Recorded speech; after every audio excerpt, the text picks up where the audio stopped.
할렐루야. 오늘도 영상으로 각 가정에서 우리 구시기도에 참석하시는 모든 성도님들을 주의 이름으로 사랑하고 환영합니다. 우리가 이 시간 우리와 늘 함께 하시는 그 주님을 바라보며 우리가 기도하는 그 마음으로 함께 이 찬양을 고백하며 주 앞에 나아가길 소원합니다.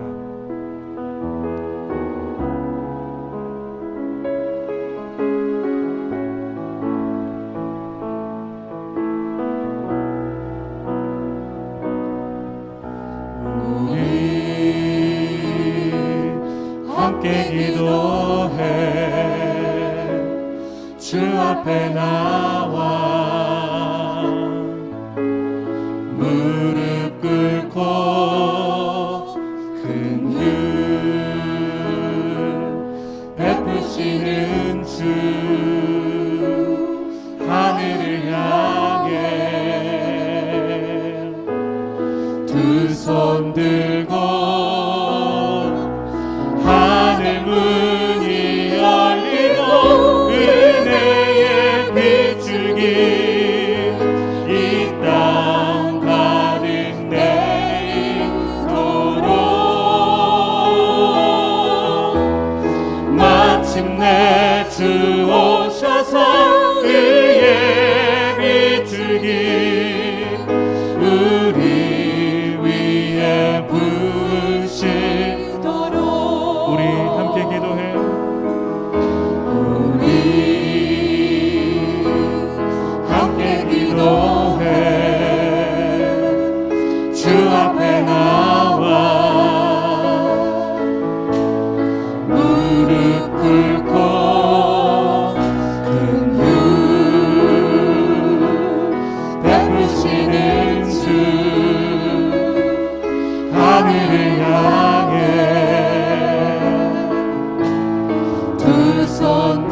하늘 문이 열리고 하늘 문이 열리고 은혜의 빗줄기 이 땅 가득 내리도록 마침내 주 오셔서 의의 빗줄기 우리 계속해서 고백하겠습니다. 하늘 문이 열리고 할렐루야. 하늘 문이 열리고 은혜의 빗줄기 이 땅 가득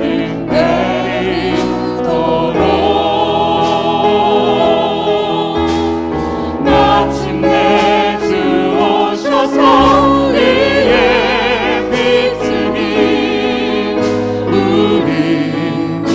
우리 마지막으로 주 앞에 고백합니다. 하늘 문이 열리고 할렐루야. 하늘 문이 열리고 은혜의 빗줄기 이 땅 가득 내리도록 마침내 주 오셔서 의의 빗줄기 우리 위에 부으시도록.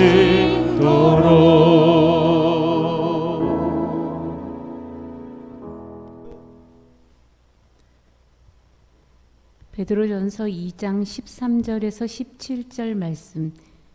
인간의 모든 제도를 주를 위하여 순종하되 혹은 위에 있는 왕이나 혹은 그가 악행하는 자를 징벌하고 선행하는 자를 포상하기 위하여 보낸 총독에게 하라. 곧 선행으로 어리석은 사람들의 무식한 말을 막으시는 것이라. 너희는 자유가 있으나 그 자유로 악을 가리는 데 쓰지 말고 오직 하나님의 종과 같이 하라. 못 사람을 공경하며 형제를 사랑하며 하나님을 두려워하며 왕을 존대하라. 아멘. 할렐루야. 오늘은 명절 당일입니다. 명절들 잘 보내셨습니까? 하나님께서 여러분 가정 안에 평강과 은혜를 주사 여러분의 가정이 평안하고 그리고 하나님 주시는 축복이 여러분 자녀들에게 흘러넘치시기를 바랍니다. 오늘 우리가 봉독한 이 말씀을 가지고 그리스도인의 자유의 제목으로 말씀의 은혜를 같이 나누겠습니다. 베드로 사도는 베드로 서신서를 쓰면서 고난당하고 핍박당하여 흩어진 성도들에게 쓰고 있다는 사실을 우리가 꼭 기억하고 이 말씀을 볼 필요가 있습니다. 고난은 여러 가지 방면으로 찾아왔어요. 오늘 성경을 잘 보면 흩어진 나그네 된 성도들이 국가로부터 박해를 받았고, 그리고 18절 이하에 보면 사화는 까다로운 그런 주인에게 고난을 당하고 있으며, 3장 1절 이하에 보면 아내들은 믿지 않는 남편들에게 핍박을 받고 있는 것입니다. 성도가 이 땅에 거류민으로 그리고 나그네로 삽니다. 그러면 나그네로 거류민으로 산다 하여 이 세상을 다 무시하고 그리고 하나님만 바라보고 산다, 이렇게 말하는 것을 신앙생활이라 말하지 않습니다. 성도는 하늘에 속한 하늘의 시민권을 가진 자가 분명하지만 또한 이 땅의 대한민국 국민으로 또는 이 땅에서 가장으로, 아내로, 그리고 직장인으로 살고 있다는 것을 우리가 기억할 필요가 있는 것입니다. 그러므로 땅에 있는 성도들은 이중 국적을 가진 사람들과 같아요. 그러나 이중 국적을 가졌어도 동등한 이중 국적이라기보다는 하늘의 시민권을 훨씬 더 귀하게 여기는, 그래서 하늘의 시민권을 가지고 이 땅에서 사는 그런 하나님 중심의 삶을 사는 사람이 바로 성도라고 말씀드릴 수 있는 것입니다. 그렇다고 성경은 이 세상을 전혀 무시하고 누구의 간섭도 받지 말라, 이렇게 가르치고 있지 않습니다. 성경은 하나님이 세우신 권위에 순종하라, 이렇게 우리에게 명령하고 있는 것입니다. 13절 14절을 보십시오. 인간의 모든 제도를 주를 위하여 순종하되 혹은 위에 있는 왕이나, 14절, 혹은 그가 악행하는 자를 징벌하고 선행하는 자를 포상하기 위하여 보낸 총독에게 하라, 그렇게 말씀하고 있습니다. 하나님의 나라, 예수님이 이루신 하나님의 나라는 이 땅에 속한 나라가 아니에요. 그래서 예수님 재림하실 그때 예수님께서 왕노릇 하실 것이요, 또한 우리도 예수님과 더불어 세세토록 왕노릇 하게 될 것입니다. 그러므로 예수님이 성도들의 왕이요, 이 세상의 궁극적인 왕이 되시는 거예요. 그런데 지금 그 당시의 상황은 어떻습니까? 로마 국가, 로마 사회가 지배하고 있는 나라예요. 그러므로 왕을 섬겨야 하고 그리고 하나님 왕도 섬겨야 하니 이 두 왕 사이에서 갈등이 생겨나게 된다 하는 말씀입니다. 이것은 지금도 마찬가지죠. 교회 머리는 예수 그리스도이십니다. 그러나 우리는 역시 대한민국에 속해 살고 있는 거예요. 그러면 누구의 말을 들을 것인가? 여러분, 우리는 왕을, 여기 세상 왕과 그리스도 예수 왕을 섬기고 있으니 이 둘 사이에서 갈등이 일어나는 것은 어찌 보면 마땅한 일이라 하는 것입니다. 그러면 성도는 어떤 삶을 살아야 할까요? 이 말씀의 답이 오늘 본문에 나오는데요, 오늘 본문은 이렇게 이야기를 했습니다. 인간의 모든 제도를 주를 위하여 순종할 것을 말씀하고 있습니다. 그것이 왕이건 총독이건, 총독이라 할지라도 그 명령에 순종할 것을 말씀해요. 그런데 여기에서 중요한 단어가 나오죠. 순종하되 주를 위하여 하라. 주를 위하여 하는 것입니다. 다시 말하면 우리는 이 세상의 종이 아니지만 이 세상의 순종, 이 하나님이 세우신 이 세상의 질서에 순종하는 이유는 주를 위하여, 주께 순종하기 위하여 그렇게 세상에도 순종한다는 말씀을 드리고 있는 것입니다. 이것을 다른 성경에 보니까 이렇게 설명을 해 놓았습니다. 로마서 13장 1절에 보면 각 사람은 위에 있는 권세들에게 복종하라. 권세는 하나님으로부터 나지 않음이 없나니 모든 권세는 다 하나님께서 정하신 바라, 이렇게 말씀했습니다.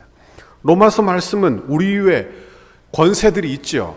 그러니까 정부건 또는 우리에 있는 어떤 그런 직장의 상사건 우리에 있는 어떤 권위든 간에 이 권위는 다 스스로 생긴 게 아니라는 말씀이에요. 하나님께서 허락하셨다. 이것을 우리에게 말씀해 주고 있는 것입니다. 하나님이 성도를 위하여 허락하신 것임을 말씀하고 그것이 사실이라고 성도가 인정한다면 하나님이 허락하신 그 권위에 순종하라. 이것이 바로 성경이 우리에게 가르치고 있는 내용이 되는 것입니다. 하나님이 성도를 위하여 허락하신 것이다. 이것을 조금 더 자세히 묵상을 해보면 이렇습니다. 하나님이 왜 이걸 허락하셨을까? 첫째로 예수 믿는 기독교인들도 죄성을 완전히 벗지 못했기 때문입니다. 그러므로 세상의 제도를 통해서 우리가 훈련받을 필요가 있다는 말씀이에요.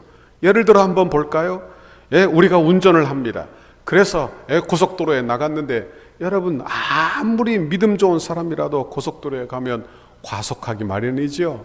그리고 과속하다가 감시 카메라가 딱 앞에 있으면 어떻게 합니까? 우리는 스스로 우리도 모르게 브레이크를 달 밟아 또는 규정 속도를 지키는 것처럼 그렇게 그것을 지나가는 경우들이 우리에게 많이 비일비재하게 있는 것입니다. 보십시오. 그러므로 교통경찰관의 단속이 우리에게 필요하다는 말씀이에요. 우리는 법 없이도 살 수 있는 그런 의인이 되지 못한다는 사실을 꼭 기억할 필요가 있어요. 그래서 세상의 여러 제도를 통하여 하나님이 이 세상의 질서를 유지해 주시는 것입니다. 또한 예수 믿는 사람들은 그 질서 아래서 더 겸손히 하나님의 말씀에 순종하는 것을 배우고 연습하게 된다는 것을 우리에게 가르쳐 주는 거예요. 둘째로 우리가 이 세상의 질서에 순종해야 하는 것은 우리가 이 세상의 구경꾼으로만 있는 것이 아니기 때문인 것입니다. 성도는 이 세상에 대하여 나그네예요. 그러나 이 나그네라는 이 관점은 세상의 육적인 것을 거부하는 관점이지 이 세상의 어떤 의무를 거부하는 그런 관점이 아니라는 것을 기억할 필요가 있는 것입니다. 직장 생활을 합니다. 학생이 공부를 해요. 그런데 의무가 있죠. 직장 생활은 성실히 해야 되는 거예요. 그런데 그 의무를 다하지 않고 나는 나그네다. 나는 내 마음대로 한다. 이건 말도 안 되는 일이라는 말씀입니다. 성경은 나그네라 말씀하며 이 세상에 속해 빛과 소금의 역할로 감당하기를 바라고 또한 누룩이 빵을 부풀게 하듯이 이 세상을 변화시키는 그리스도인으로 세상 속에서 존재하도록 그렇게 성도를 세워주시는 줄 믿습니다. 이런 의미에서 성도가 우리에게 하나님께서 우리에게 세우신 그 제도에 성도들이 순종하라 그렇게 우리에게 말씀해 주고 있어요. 다시 말씀드리면 하나님이 세우신 권위에 순종하는 것을 통해서 하나님 순종을 배웁니다. 하나님 순종을 경험하게 되는 거예요. 보십시오. 모든 좋은 축복은 순종을 통해서 오지 않습니까? 그러니까 하나님이 원하고 바라시는 것은 하나님의 말씀에 순종하는 것인데 우리가 얼마나 강팍한지 순종을 몰라요. 그러니까 세상 질서 안에 넣어두면서 우리로 세상 질서에 어쩔 수 없이 순종하는 것을 배우며 하나님 말씀에도 순종하고 순종하여 질서를 유지하는 것을 보면서 순종을 통하여 하나님의 은혜를 받는 방법을 배우게 된다는 말씀을 하고 있는 것입니다. 여러분, 그러니 우리는 하나님의 말씀대로 순종 잘하는 우리 모두가 되어야 할 줄 믿습니다. 그러나 이 말씀이 참 이해하기 어려운 부분이 또한 있어요. 왜? 이 말씀이 쓰여질 당시가 언제라고 했어요? 로마의 박해가 있는 때가 아닙니까? 정부의 박해가 있어서 악한 사람들이 악한 권력을 가지고 교회를 박해하는 때예요. 그런데 이 고난당하는 성도들을 통하여 베드로 사도가 뭘 말하느냐? 너희는 하나님이 세우신 권위에 순종하라고 명령하고 있는 것, 참 이해하기가 어렵고 받아들이기가 어려운 것입니다. 이 말씀의 의미를 우리가 잘 생각해 볼 필요가 있어요. 물론 불의에 순응하라, 불의를 용납하라, 그런 뜻은 아닐 것입니다. 성경이 우리에게 그걸 가르치는 건 아니에요. 여러분, 모든 권세, 모든 주권이 하나님께 있음을 인정하는 거예요. 모든 권세는 하나님의 주권 아래 있으니 하나님이 세우신 권위라는 것을 먼저 인정한다면 하나님의 권위에 순종하는 그 범위 내에서 그 세상의 권력도 인정하고 받아들일 것을 말씀하고 있는 것입니다. 그러니까 이 말씀은 이런 뜻이 될 거예요. 권력자를 인정하는 것을 통해서 권위를 주신 하나님께 복종하는 것, 이것이 바로 성경이 우리에게 가르치고 있는 말씀의 내용이 되는 것입니다. 사도행전 5장에 보면 고난당하는 사도들이 나옵니다. 그들이 공회와 대제사장 앞에 끌려가게 되죠. 그리고 대제사장이 명령합니다. 너는 예수의 이름으로 무엇도 가르치지 말아라 하고 아주 엄하게 혼내어 내보내게 되는 거예요. 그러자 베드로가 그들 앞에서 뭐라고 말합니까? 사람보다 하나님을 순종하는 것이 마땅하다 하며 그들의 말에 불복하는 것을 보게 되는 것입니다. 여러분, 그러니 성경이 가르치는 바를 잘 깨달아 아는 우리 모두가 되기를 바라는 것입니다. 성경은 하나님의 주권을 인정하라는 거예요. 그리고 주를 위하여 순종할 것을 말씀하는 것입니다. 예를 들어 신사참배와 같은 그런 일은 믿음을 가진 사람이라면 결코 그 일을 할 수 없고 목숨을 걸고라도 거부하게 되는 거예요. 그러나 성도들이 이 땅에서 정당한 국가의 법에 대해서는 잘 순종하고 죽게 하듯 그걸 순종할 것을 우리에게 말씀하고 있는 것입니다. 그래서 중요한 단어는 주를 위하여 순종하는 거예요. 주를 위하여 순종. 16절 말씀을 우리가 한번 읽어봅시다. 우리가 내일도 이 말씀을 한번 묵상하게 될 텐데 오늘은 16절까지만 묵상하겠어요. 같이 읽어봅니다. 시작. 너희는 자유가 있으나 그 자유로 악을 가리는 데 쓰지 말고 오직 하나님의 종과 같이 하라 그랬어요. 그러니까 우리가 이 땅에 살면서 우리에게 자유가 주어져 있죠. 성도의 자유는 아주 커다란 것입니다. 여러분, 우리를 종으로 삼지 아니하고 하나님의 자녀 자유인으로 삼은 거예요. 그러나 그 자유를 가지고 자기 이익만을 위하여 살지 말라는 이야기예요. 여기 보니까 이 자유로 악을 가리는 데 쓰지 말라는 것입니다. 오직 하나님의 종과 같이 하라는 거예요. 그러니까 하나님의 영광을 위하여, 그리고 많은 사람들을 구원하는 일을 위하여 내 자유, 내게 허락된 자유를 사용할 것을 말씀하고 있는 것입니다. 우리의 성도들은 자유로운 사람들이에요. 여러분, 하나님이 우리에게 주신 성도의 자유가 있는 것입니다. 갈라디아서 5장 13절에 보니까 형제들아, 너희가 자유를 위하여 부르심을 입었으나 그러나 그 자유로 육체의 기회를 삼지 말고 오직 사랑으로 서로 종노릇 하라 그랬어요. 우리에게는 권한이 있죠. 권리가 있죠.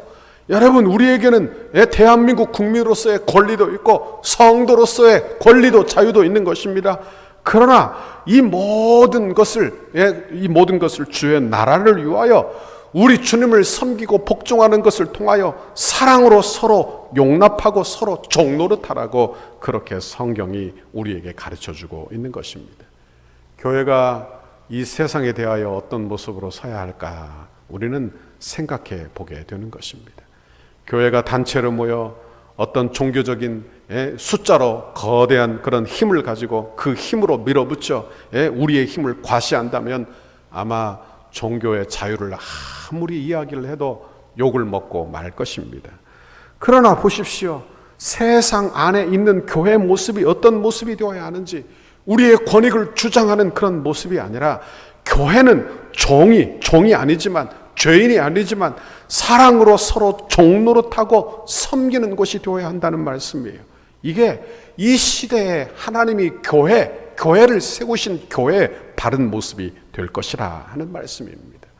여러분, 우리는 이 세상에서 이 시대의 교회 모습이 어떤 모습이 되어야 하는가, 우리는 이 시간에 묵상하며 은혜 받기를 바랍니다. 우리 덕소교회가 이 시대에 이곳에서 어떤 교회 모습으로 서 있기를 바랍니까? 여러분은 여러분이 처한 곳에서 어떤 성도로 서 있기를 바랍니까? 내 권위만을 주장하고 내 이익만을 주장할 것이 아니라 서로 사랑 안에서 서로 종노릇하고 내 이익만을 추구할 것이 아니라 하나님의 영광을 위하여 살고, 그리고 많은 사람들을 유익하게 하고 구원받게 하는 그런 복된 성도가 우리 덕소교회 성도 다 되기를 바랍니다. 오늘 명절 잘 보내셨지요?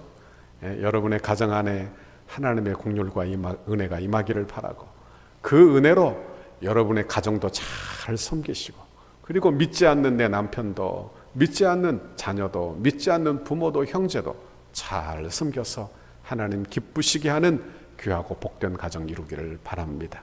이런 귀한 은혜를 우리 모두에게 주시기를 주님의 이름으로 축원합니다. 같이 기도하겠습니다. 하나님 아버지, 고맙고 감사합니다. 이렇게 혼탁하고 어지러운 이 세상 속에 사는 우리가 교회 모습이 어떤 모습이 되어야 할지 우리에게 가르쳐 주시오니 감사합니다. 하나님, 이 땅에서 성도가, 이 땅에서 교회가 자기의 이익만을 추구하지 아니하고 하나님의 영광을 드러내며 많은 사람들을 구원하는 구원의 방주로서의 역할을 잘 감당하기 위하여 사랑으로 섬기는 아름답고 복된 우리 덕소교회 되게 하시고 우리 성도들이 다 되도록 주께서 인도해 주옵소서. 감사합니다. 예수님 이름으로 기도하옵나이다. 아멘. 하늘에 계신 우리 아버지여, 이름이 거룩히 여김을 받으시오며 나라의 임하옵시며 뜻이 하늘에서 이룬 것 같이 땅에서도 이루어지이다. 오늘날 우리에게 일용할 양식을 주옵시고 우리가 우리에게 죄 지은 자를 사하여 준 것 같이 우리 죄를 사하여 주옵시고 우리를 시험에 들게 하지 마옵시고 다만 악에서 구하옵소서. 대개 나라와 권세와 영광이 아버지께 영원히 있사옵나이다. 아멘.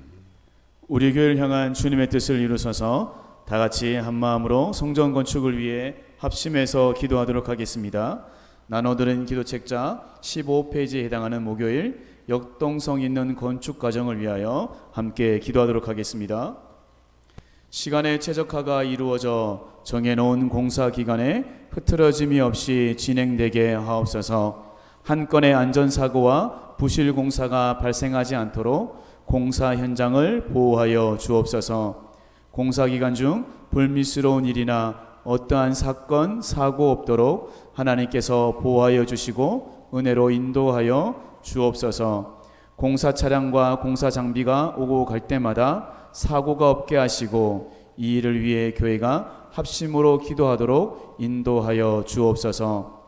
일용직 인부 한 명까지도 건강하게 하시고 안전하게 하옵소서. 공사 기간과 날씨 등 모든 환경을 주장하셔서 공정에 아무런 차질이 없게 하시고 악한 세력이 범접하지 못하도록 보호하여 주옵소서. 공사 중에 성전터에 기도하기 위하여 오가는 성도들의 안전을 지켜 주옵소서. 공사 중에 성도들의 가족의 안전도 지켜 주셔서 기도에 어려움이 없게 하옵소서.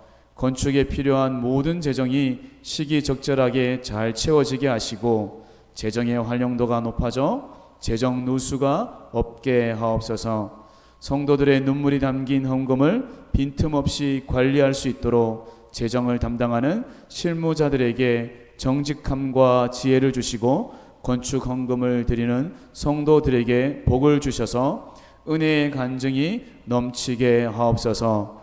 모든 건축 재원이 순조롭게 마련되게 하시고 공사 과정과 준공에 이르기까지 모든 진행 과정에 재정 집행의 어려움이 없게 하옵소서. 건축으로 인해 사역이 위축되지 않고 오히려 풍족하게 채워지는 성령의 역사가 일어나게 하옵소서. 공사 과정에서 발생할 수 있는 모든 민원의 소지를 차단하여 주시고 행정당국과 적극적이고 긴밀한 협력 관계를 구축하게 하옵소서. 건축이 진행되는 동안 지역사회와 이웃 주민들과 깊은 신뢰관계가 형성되게 하시고 덕소교회에 대하여 기대감과 소망을 품게 하옵소서.